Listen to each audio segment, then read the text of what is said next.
Now to the divorce settlement between Mel Gibson and his wife of 31 years, Robyn Moore. The nearly $450 million agreement, believed to be the biggest celebrity divorce payout in Hollywood history. Mel Gibson and Robyn Moore once looked like a love story straight out of a dream.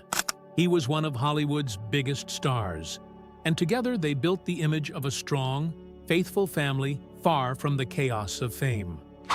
But what began as one of the most talked about love stories in Hollywood ended in one of its most expensive divorces. At the time, people thought that Robyn Moore just wanted his money. Now, at 70, he's finally telling the whole story.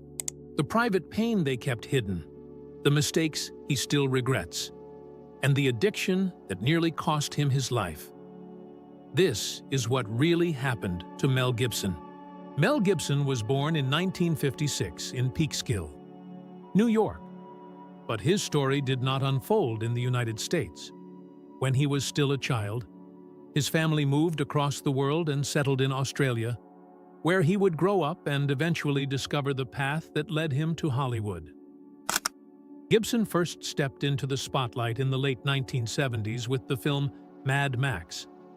The gritty action movie quickly became a global sensation and turned the young actor into an international star almost overnight. From that moment on, Gibson emerged as one of the most versatile performers of his generation. He could portray tragic heroes with intense emotional depth, yet also bring humor and complexity to characters that felt unpredictable and human. By the 1980s, Gibson had cemented his place in pop culture with the Lethal Weapon series.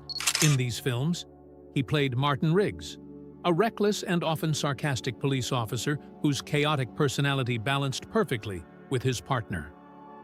The movies were not only massive box office hits, but also helped define the classic buddy cop genre. Across 4 installments released between 1987 and 1998, the franchise earned hundreds of millions of dollars worldwide and proved that Gibson's appeal with audiences was both powerful and lasting. Yet Gibson's ambitions stretched far beyond acting. In 1995, he stepped behind the camera to direct Braveheart, while also taking on the lead role of William Wallace, the Scottish leader who fought against English rule. The film became a monumental success. It won 5 Academy Awards, including Best Picture and Best Director, pushing Gibson to the very peak of Hollywood. Nearly a decade later, he took an even greater creative risk with The Passion of the Christ in 2004. The film focused on the final hours of Jesus Christ and was shot in ancient languages, including Aramaic, Latin, and Hebrew, in an effort to create a sense of authenticity. Gibson financed and directed the project himself, with a budget of around $30 million. The film went on to earn more than $600 million worldwide, becoming one of the highest-grossing restricted-rated films in history. But the film also sparked intense controversy. Some critics accused it of promoting anti-Semitic themes, while Gibson insisted that the story was simply a faithful depiction based on the Bible. Years later, in 2016, Gibson returned to directing with Hacksaw Ridge. The film told the true story of an American soldier during the Second World War who refused to carry a weapon because of his religious beliefs. The movie earned widespread praise and brought Gibson another nomination for Best Director at the Academy Awards, a sign that his career still had the power to recover even after years of scandal. Yet behind the remarkable achievements, Gibson's personal life tells a very different story. It is a life marked by turmoil and public controversy that repeatedly shocked the public. He has 9 children from 3 major relationships, and for many years he cultivated the image of a deeply devout Catholic family man. Gibson was known for living quietly on remote properties, far from the constant glare of Hollywood, but that carefully built image eventually began to crack. In 2006, Gibson was arrested for driving under the influence, an incident that quickly became infamous after he made shocking remarks during the arrest. In the years that followed, accusations of domestic violence and extremely costly divorces further fueled public scrutiny. These were not just private matters. the scandals spilled directly into his professional life. Some film projects were canceled, and for a time parts of Hollywood turned their backs on him, placing his once unstoppable career in serious jeopardy. Marriage to Robyn Moore. From an ideal love story to one of Hollywood's most expensive divorces. The marriage between Mel Gibson and Robyn Moore once looked like a rare Hollywood success story. It began quietly, far from the flashing lights of fame, and lasted long enough to earn admiration in an industry where relationships often collapse within years. They first met in the late 1970s in Adelaide, Australia. At the time, Gibson was a young actor trying to build a career after his breakout role in Mad Max, the post-apocalyptic action film that launched him into global attention. Robyn lived a very different life. She worked as a dental nurse, holding a steady and ordinary job that stood in sharp contrast to the unpredictable world of film that Gibson was entering. Gibson was just 24 years old when they met. Robyn was 30, 6 years older than him, but the age difference did nothing to slow the relationship. The connection grew serious, and on June 7, 1980, they were married in a simple Catholic ceremony in Forestville, New South Wales. The wedding reflected Gibson's deep religious beliefs. He often described himself as a traditional Catholic, and faith played an important role in how he saw family and marriage. Soon after the wedding, they began building a large family.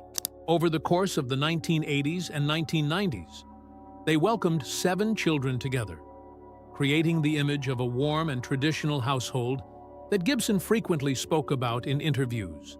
Their first child, Hannah, was born in 1980.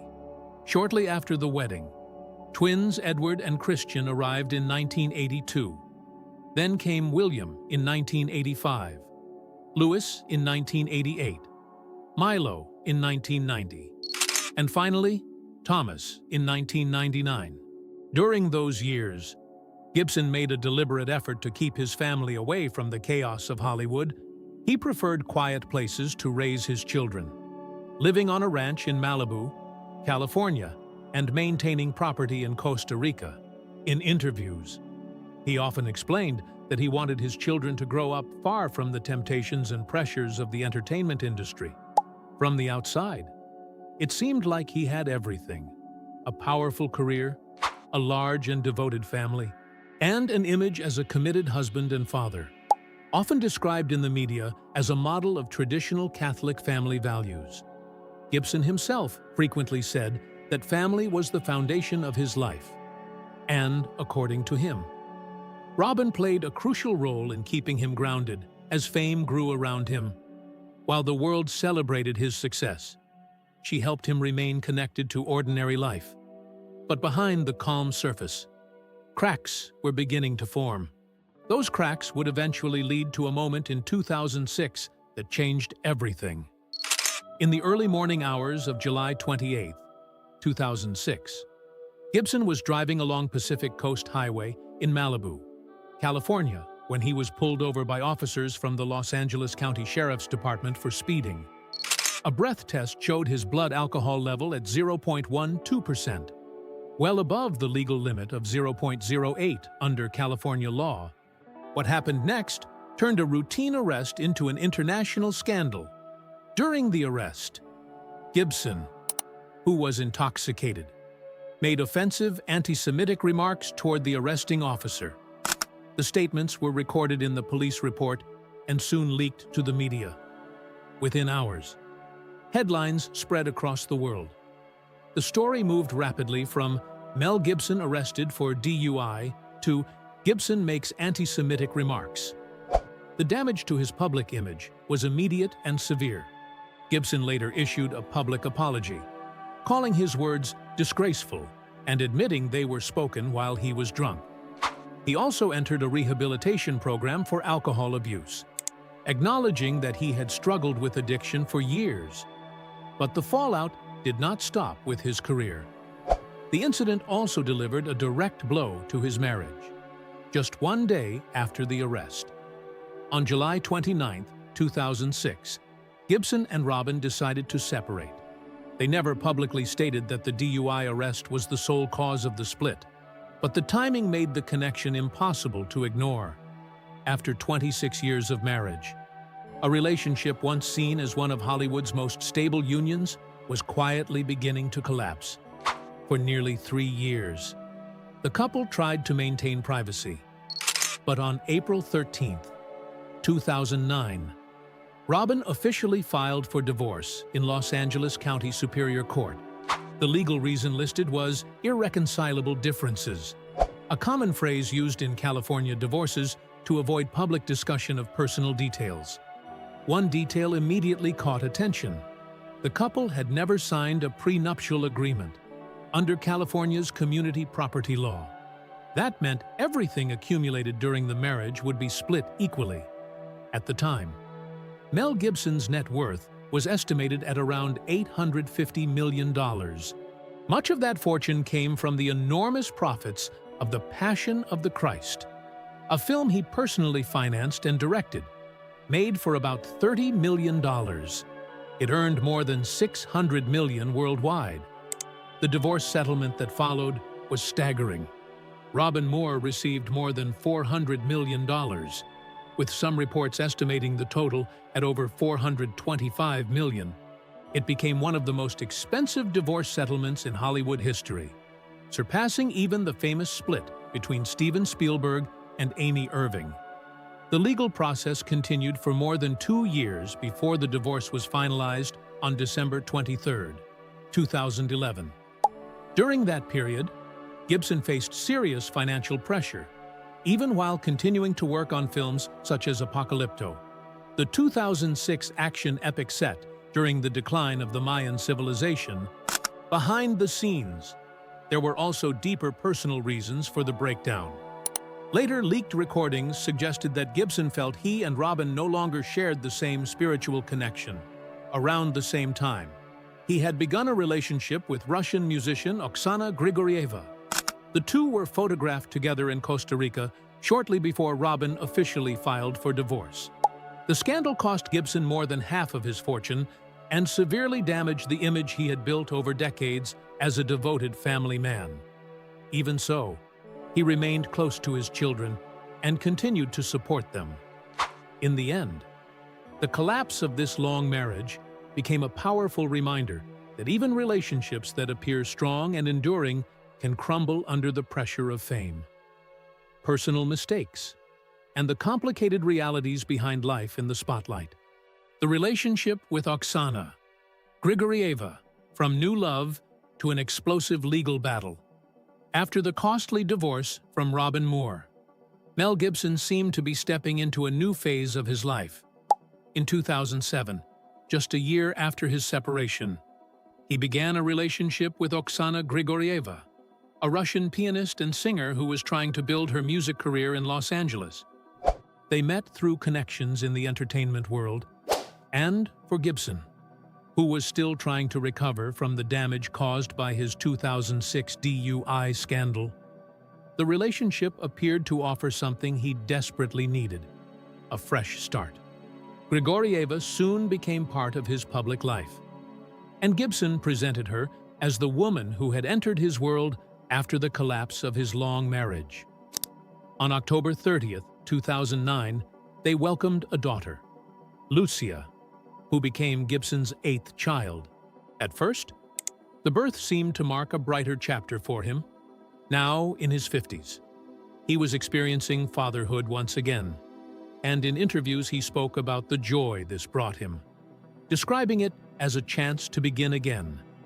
But even in those early months, the media had already begun to question how stable the relationship really was, especially because Gibson was still carrying unresolved personal struggles from his past. Only a few months after Lucia was born, the relationship began to fracture, and what followed turned into one of the most explosive scandals of Gibson's life. In April 2010, Grigorieva filed for a restraining order against him, accusing him of domestic violence during an incident that allegedly took place at his home in Malibu in January of that year. According to her claims, An argument between them escalated into physical violence, and she said Gibson struck her, causing injuries and even putting their infant daughter in danger. Those allegations quickly led to an official investigation by the Los Angeles County Sheriff's Department during June and July of 2010. But while the accusations alone were already serious, the scandal truly erupted when a series of audio recordings were leaked to the public. In those recordings, Gibson could be heard shouting at Grigorieva during phone calls filled with vulgar language, racial insults, and threats of violence. The tapes spread rapidly through outlets such as TMZ and CNN, then exploded across the internet and social media, leaving the public stunned. For many people, the recordings felt like a second collapse, echoing the same loss of control that had already damaged his image during the 2006 arrest. As the recordings circulated, the damage to Gibson's reputation deepened fast. Grigorieva later admitted that she had secretly recorded the conversations, saying she did so to protect herself. Once the tapes became public, Gibson's attempts to defend himself by claiming they had been edited or taken out of context did little to slow the backlash. The media described the scandal as his second public nightmare, and many people in Hollywood reacted with disappointment. Some directors and producers reportedly chose to distance themselves from him, unwilling to be tied to the growing controversy. The situation soon moved beyond public humiliation and into the legal system. In March 2011, Gibson pleaded no contest to a misdemeanor battery charge connected to Grigorieva's allegations. Under California law, the offense was treated as a misdemeanor, and the court sentenced him to 3 years of probation. He was also ordered to complete 16 hours of community service, attend a year of domestic violence counseling, and pay financial penalties. Many saw the plea deal as an effort to avoid a longer and even more public court battle. But even without a drawn-out trial, the case further damaged his standing. By that point, many headlines were already portraying him as a fallen Hollywood star. At the same time, the conflict over their daughter Lucia became another major part of the scandal. The custody fight dragged on and turned into a bitter legal battle that was followed closely by tabloids such as People and Us Weekly. Keeping the story in the public eye for months, Grigorieva initially sought millions of dollars, arguing that the money was needed both for emotional damages and for the costs of raising their daughter. But after multiple court hearings and negotiations, the dispute ended in a settlement that gave her about $750,000, shared custody arrangements, and the use of a home in Sherman Oaks, California, which was designated as Lucia's residence until she turned 18. Even after the settlement, the fallout continued. Grigorieva later faced major financial trouble, and by 2014, the heavy legal costs had pushed her into bankruptcy, forcing her to sell her home to cover her expenses. Gibson also paid a lasting price. The scandal interrupted his career, contributed to canceled projects, and led parts of Hollywood to keep their distance from him for a time. Even so, he continued working and eventually re-emerged with Hacksaw Ridge in 2016, a film that earned him another Academy Award nomination for Best Director and showed that he was still capable of a comeback, even with that return. The relationship with Oksana Grigorieva left a permanent mark on Mel Gibson's public image. For many observers, it seemed to confirm a troubling pattern in his personal life: struggles with alcohol, bursts of emotional instability, and conflicts that spiraled into public scandal and legal warfare. What began as a hopeful new romance quickly turned into a deeply damaging public disaster, costing him not only money and legal trouble, but also more of the reputation he had spent decades building. In the end, the story of Gibson and Grigorieva became more than just another celebrity breakup. It became one of the clearest examples of how quickly a fresh start can collapse when old wounds, fame, and personal chaos are all left unresolved. The relationship with Rosalind Ross, an age gap, a quiet life, and a peaceful ending. After the chaos of his relationship with Oksana Grigorieva, Mel Gibson entered a very different chapter when he began dating Rosalind Ross in 2014. This time, the relationship seemed calmer, more private, and far less explosive. Though from the beginning it attracted intense public attention because of the age difference between them. Gibson was nearing 60, around 58 years old, while Ross, who was born on July 5, 1990, in Aptos, California, was still in her early 20s. The gap between them was 34 years, and that alone became a constant talking point in the media. Ross was not simply known as Gibson's younger partner. She had her own ambitions and career. Before entering the film world, she had been a competitive equestrian vaulter, and later she moved into screenwriting and directing. She would eventually become known for directing and producing Father Stu in 2022, a biographical film about a boxer who becomes a priest. According to the way the relationship was described publicly, it began as a friendship and gradually deepened into something more serious. Gibson later pushed back against criticism over their age difference, saying in a 2016 interview with The Mirror that age was just a number, that Ross was an adult, and that the two of them simply worked well together. He emphasized that they shared interests and values, presenting the relationship as something based on compatibility rather than appearances. In January 2017, the couple welcomed a son, Lars Gerard Gibson, who became Gibson's 9th child. He was born in Los Angeles at a moment that seemed especially meaningful for Gibson, since it came during a professional comeback, as Hacksaw Ridge earned him another Academy Award nomination for Best Director. Gibson was 61 years old at the time, and he spoke openly about the joy of becoming a father again. In an interview with Entertainment Tonight, he described it as a chance to do things over again and expressed genuine happiness about caring for a young son at that stage of his life. Compared with his earlier relationships, this one appeared much more stable. Gibson and Ross kept a lower profile, stayed away from constant tabloid drama, and rarely fed the paparazzi with public spectacles. Ross also continued building her own career instead of being swallowed by Gibson's scandals. Even so, the public conversation around them never disappeared.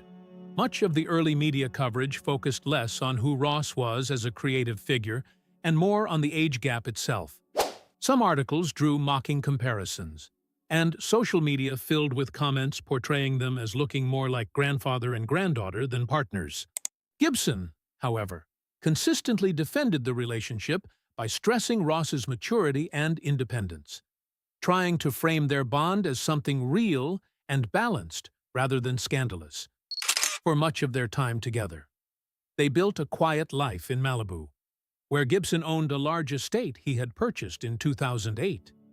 There, they focused on raising Lars, and Gibson often suggested in interviews that becoming a father again later in life had given him a different perspective on what truly mattered. Fatherhood, at that age, seemed to bring him a more reflective and grounded outlook. But even this quieter chapter was not untouched by hardship. In January 2025, a major wildfire in Los Angeles destroyed Gibson's Malibu home, wiping out not only a valuable property, but also the personal memories the couple had built there over more than a decade together. In interviews afterward, Gibson spoke about the loss with sadness, focusing not only on the house itself, but on the deeply personal items and the feeling of home that had vanished with it. The disaster appeared to be a major emotional blow, a reminder that even the lives of the rich and famous can be shaken in an instant. Still, the relationship remained largely private through that period. Ross continued pursuing her work in film, while Gibson kept moving forward with projects that included a sequel to The Passion of the Christ. Then, on December 30th, 2025, news of their separation finally became public through a joint statement released in People magazine. According to that statement, the couple had actually separated in 2024 after 9 years together, but they had chosen not to announce it immediately in order to protect their privacy. The tone of the statement was notably calm and respectful. It said that while it was painful to close that chapter of their lives, they felt fortunate to share a wonderful son and would continue doing their best to raise Lars together. At the time, he was 8 years old, and the statement made clear that peaceful co-parenting was the priority.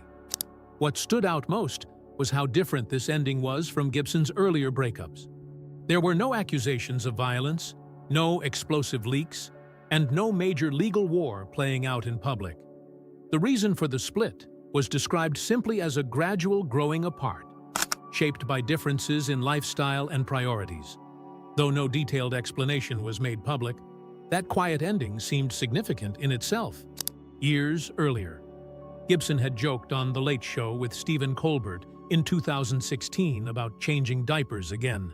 And in an interview with The Guardian that same year, he openly reflected on past mistakes, including his struggles with alcohol and the fallout from the 2006 scandal. In that sense, this relationship seemed to reveal a different version of him, one that may have learned from past disasters and chosen restraint over conflict.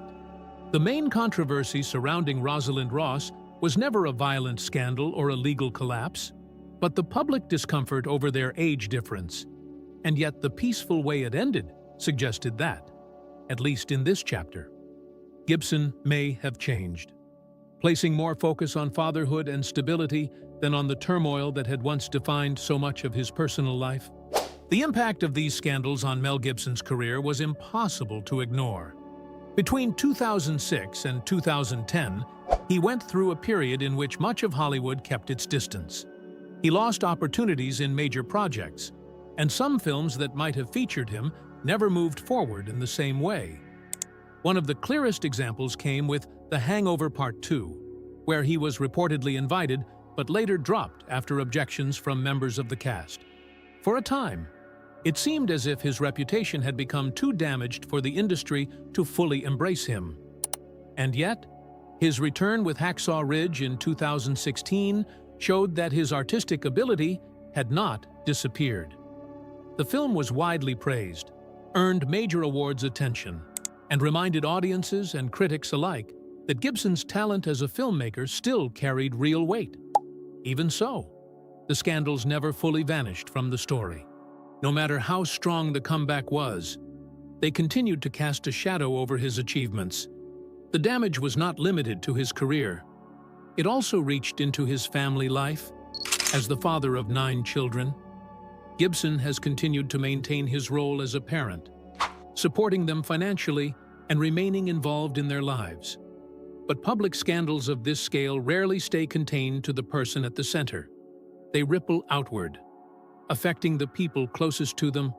In that sense, the consequences were likely felt by his children as well, especially in situations like the custody battle over Lucia, where family conflict became public spectacle. More broadly, Gibson's story reflects a larger pattern that Hollywood has seen many times before, where addiction, pressure, fame, and emotional instability collide in destructive ways. His downfall and recovery have often been compared to those of other stars whose personal lives spilled into the public eye and threatened to consume their careers. At the same time, there are signs that Gibson may have learned something from the wreckage. In a 2016 interview with The Guardian, he admitted that he had made mistakes and learned from them, a simple statement that carried more weight because of everything that had come before it. That sense of reflection seemed visible in the way his later separation from Rosalind Ross unfolded with far less conflict and public chaos than the relationships that preceded it. Whether that change came from age, regret, experience, or simple exhaustion, it suggested a man who at least understood the cost of his past actions more clearly than before. In the end, Mel Gibson's legacy remains deeply divided. On one side stands the artist, a major actor and filmmaker whose work left a lasting mark on modern cinema. On the other stands the man whose personal mistakes repeatedly damaged his name, his relationships, and the image he had built over decades. His story is a reminder that even the most powerful screen heroes are still vulnerable in real life, and that talent does not erase consequence. Looking across Mel Gibson's romantic life, From his 26-year marriage to Robyn Moore that ended in one of Hollywood's most expensive divorces, to the explosive relationship with Oksana Grigorieva, marked by abuse allegations and legal warfare. And finally, to the quieter and more peaceful separation from Rosalind Ross after 9 years. What emerges is the portrait of a deeply complicated man. These scandals were not isolated incidents. They were linked by recurring patterns of alcohol abuse, emotional instability, and shocking words that led to enormous personal, financial, and reputational fallout. Gibson, once celebrated as a larger-than-life hero on screen, became a powerful example of how fragile fame can be in Hollywood, where a single moment can alter everything.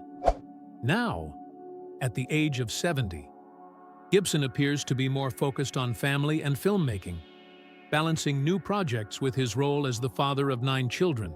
But the past still lingers, not just as scandal, but as warning. The question is no longer simply whether he can recover professionally.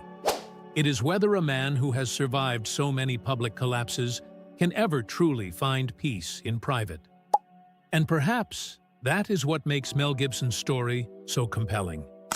It is not just about celebrity, scandal, or downfall. It is about the uneasy line between public image and private truth, and how quickly that line can break under the pressure of fame.